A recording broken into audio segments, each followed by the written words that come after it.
Welcome back, Nikolai. This is Comic Corn Classics / Non-Classics. This is episode number 979 and Doubleshot number 873. Yeah, this is another one basically. This is the one that basically got me to notice that apparently the last few videos basically uploaded no audio. Starting with this one. So, re-recording these, okay? Yeah, that's the reason why I start with this one right here. Now, this one, basically, I have two Deadpool trades. Here they are. The first two volumes that collect Gary Duggan and Brian Puse's run for Deadpool. We have Dead Presidents was the first volume, and the second volume being Soul Hunter.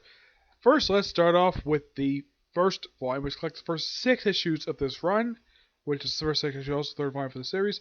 The artwork for these 6 issues are done by Tony Moore. Yeah, the artist who was the original artist for The Walking Dead before they replaced with different artists. Yeah, this one basically has debut of 3 new characters, actually 4, though the other one is a real life person, well, historical figure, who becomes supporting characters in the series throughout pretty much this book's run. We have Addison, who basically still appears, Preston, who actually kind of died toward the end of this, but she came back, and Michael the Necromancer. Yeah, so he brings back all the dead presidents to change the country. And they got all back very corrupt. And I do mean every single president who died over the years. Yeah, the last one being, in real life, the last one who died was George Bush. The first one. He's not in here because he's not dead. They do have appearance by the one who was between Reagan and Ford, Jimmy Carter.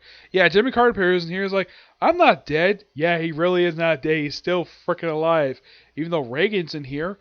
At one point, he actually did a recreation of something that was actually a bluff back in the 80s, where he had this legendary Star Wars program. We went to where he has this supposedly this laser platform that would basically fire freaking Russia. Apparently, Gary Duggan he probably remembers that from his childhood. He's like, hey, what if that was real? So they have Deadpool basically going to space and taking out that platform. Yeah, we also have him taking him on a bridge. At one point, he takes on Mildred Fillmore, Zachary Taylor, John Tyler, and James Polk. Yes. Who are these 4 presidents? Well, John Tyler was known for being the first person to ascend to presidency via a death. Though it was natural causes, he became 10th president of the United States. Didn't do very much with his office.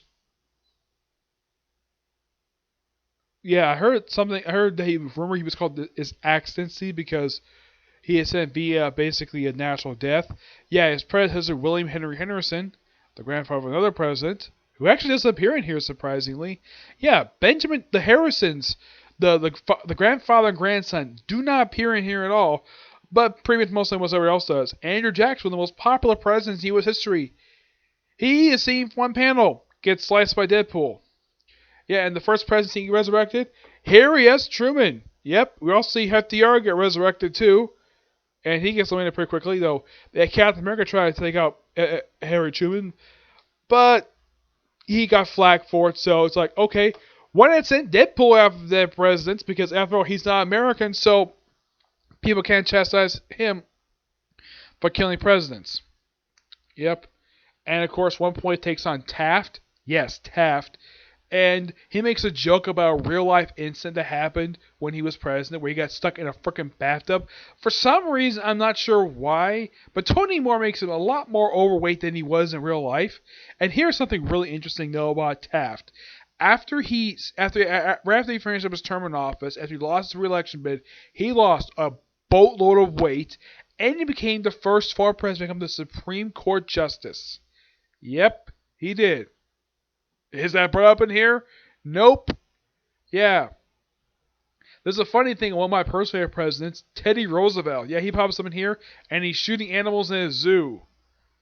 Okay, this is kind of true because he did go on safari when Taft was president before he decided to basically try to go for a 3rd term, even though he said he really wasn't going to.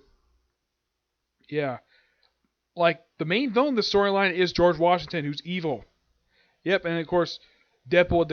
Of course, they also have this awesome fight between Abe Lincoln and Deadpool. When Abe Lincoln first meets Deadpool, he shoots him back in the head with a pistol. It's like, I've always wanted to do that. And Deadpool points out, though, you were killed by an actor. Yep, I thought that was so funny. Yeah, there's a lot of good jokes about real life American history in here, which I do appreciate Gary Duggan throwing in here. But this book is fantastic. Love it. And at one point, during the end of the storyline, Washington apparently kills both Deadpool and Preston. Somehow it kills Deadpool despite the fact he has a freaking healing factor. Preston wants to live, so he transfers soul into Deadpool. And this lasts up until the S.H.I.E.L.D. versus Deadpool storyline. Yeah, one of two storylines involving S.H.I.E.L.D. versus. Yep. But this book is fantastic. Oh yeah, and also JFK is in here too. And there's a joke about JFK's real life rumored affair with Marilyn Monroe. Yeah, when Deadpool basically puts on the dress, basically from what the most common image people have on Marilyn Monroe is her in a white dress and having her stand above a grate in New York City, having air from a subway basically go over dress. That's from the film 7 Year Itch. I've never seen the film, but that's the most common image people have on Marilyn Monroe. Yep. This book is fantastic. Give this book a 9 out of 10. 9.5 out of 10. It's really good. This one is basically, now after that storyline, Deadpool was on the run from S.H.I.E.L.D. So, we continue here. Before we get to him run for S.H.I.E.L.D., we have a flashback issue of Deadpool traveling in time, and he goes back to the classic A Demon in a Bottle story from the late 70s, where Tony Stark is drunk, and of course you have a flashback in here. Also, I should point out the artwork in here for this issue is done by Scott Kublish, who became pretty much a regular artist throughout the entirety of Gary Duggan's run. But this is the first issue he does in here. Though he does this one issue, though he's come back later. You have Mike Hawthorne, who pretty much basically does the majority of the artwork in here. And Mephisto appears in here, too. There's no mention of basically one more day in here. And it's Demico. I think his name is Vatus. I think his name is. Yep. So, excuse me. So Deadpool has to basically work with this guy to get out of his contract. So basically owes him like a satisfactory guarantee. So he goes to the people he had contracts to take away their powers. One is a guy who's bulletproof, who basically runs on sneakers and shorts, and basically as long as he breathes, he can be still alive. He gets suffocated. We have another guy who basically summons sharks, who is simply put a ripoff of Aquaman, though a very stupid ripoff of Aquaman, and he gets eliminated pretty quickly and his soul gets taken.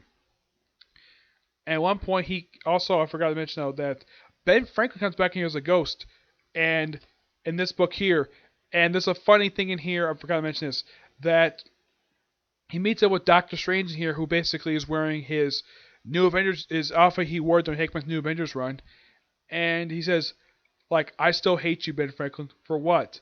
For having sex with my girlfriend. Yeah, that's what they back in the 70s. I highly recommend trying to find that issue, it's so funny. But yeah, Doctor Strange is in here, yeah, I had to mention that. But yeah, at one point during these issues, while he's taking out things, he teams up with the Superior Spider-Man, because why not? They take on the Trapster, who he jokingly calls Paste Pot Pete, and Lady Stilt-man. I actually forgot to mention her in my previous review of this, the non-audio only one. The non-audio one. Yeah, Lady Stilt-man shows up in here, and Deadpool's like, "Oh, you got hot legs." And he proceeds to burn them, and basically she says to take off her suit. And you have Lady Stilt-man running away in her underwear and still wearing her mask. Yep. And of course, Preston is still in Deadpool's mind. I even love what they do for the audio boxes in here. Now, Deadpool's is still yellow in here, and then you have Preston's who's pink, because she's a woman. And of course, I appreciate though when Deadpool kind of takes Preston's family hostage. Of course, ties them up, though he ties up only her husband, not her son. And when he says he's actually going to say that he's going to say like, hey, some naughty things to Acid. He tells Terrence Jr. earmuffs, so he proceeds to have his ears covered, so he doesn't have to hear what Deadpool says. There's also a funny moment here. That's something that comes later on in this run. And Preston's like, who is Eleanor? That is something for later when you talk about Original Sin. Yep, that is set up for Original Sin, that line. Yeah. That's one thing I appreciate about Gary Duggan. He said something early on and pays off later. But this book is fantastic. This book a 9.5 out of 10. Yeah, basically the other guy is taken care of, and that's it. So yeah, that's it for this particular review. Oh boy, I have one more review left of these re-recorded videos. And I'm going to review Goldfinger. Though this time won't be split up into two, it'll be one video this time, okay? But to this next video. Bye.